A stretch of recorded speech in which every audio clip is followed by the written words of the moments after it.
Située en plein cœur de Nairobi, la forêt de Ngong Road et ses 1224 hectares est l'un des plus grands espaces verts de la capitale kenyane.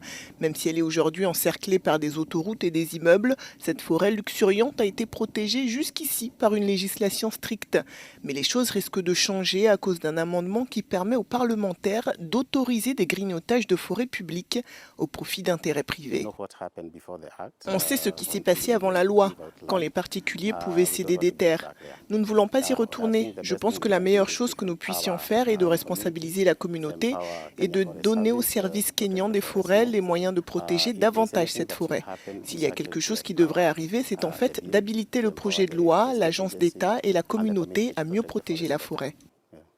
Simon travaille depuis 15 ans au sein d'une association qui, au fil des ans, a réussi à déjouer plusieurs tentatives pour réduire cet immense espace vert. Selon Simon, la législation actuelle sur les forêts a fait ses preuves.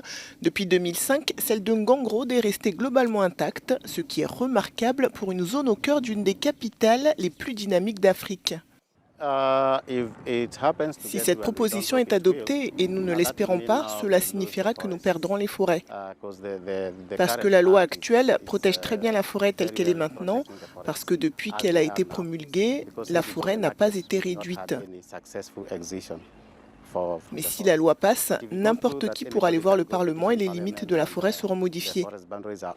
Cela ouvrira une boîte de Pandore. Tout le monde voudra un morceau de la forêt, ce qui est très dangereux pour nos forêts et notre avenir.